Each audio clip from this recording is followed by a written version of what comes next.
2020, when you were talking about unrest in American cities, you said, quote, "We have to go by the laws. We can't call in the National Guard unless we're requested by a governor."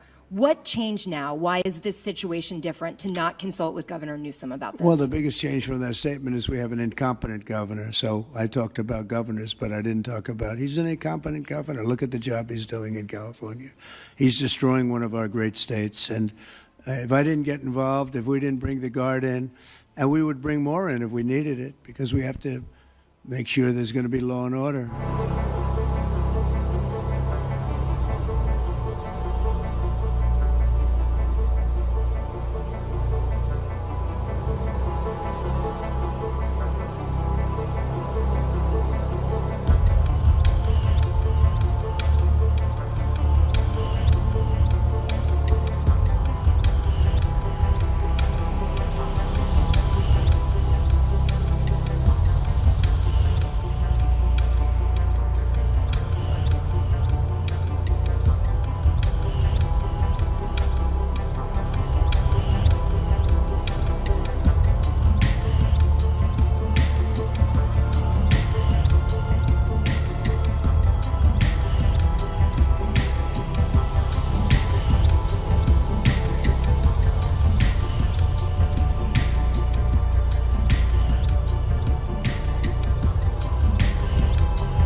And they now admit it was a disaster. I watched the chief yesterday, who's a good man, by the way, and he said, well, we're lucky we did this because they were overwhelmed. You saw what was happening.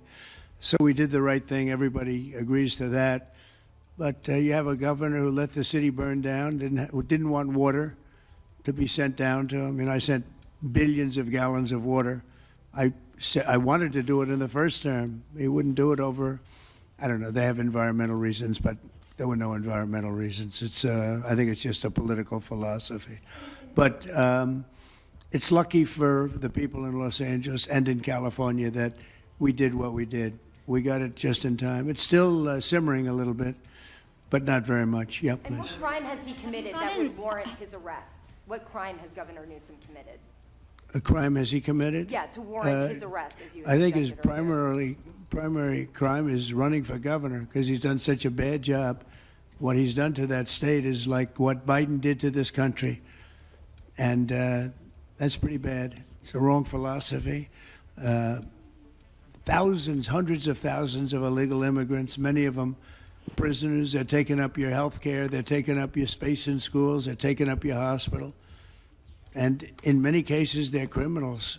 And we have to do something about it. And we're doing something about it. I want to thank the incredible patriots of ICE and Tom Homan, who has been incredible, and Kristi Noem, likewise incredible.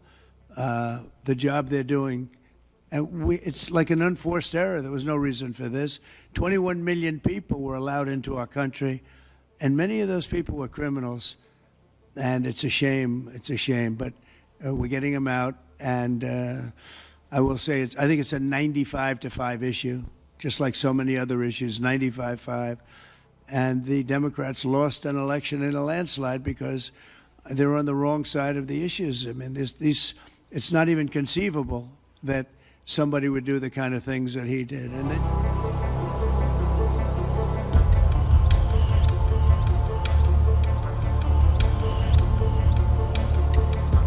Well, it's been another day of high drama in Los Angeles as protesters enter a fourth day of rallies and riots over US immigration raids. Donald Trump has been accused of inflaming the situation by deploying the National Guard. The California governor says he's preparing to sue the president. Martha Kellner is on the ground this morning.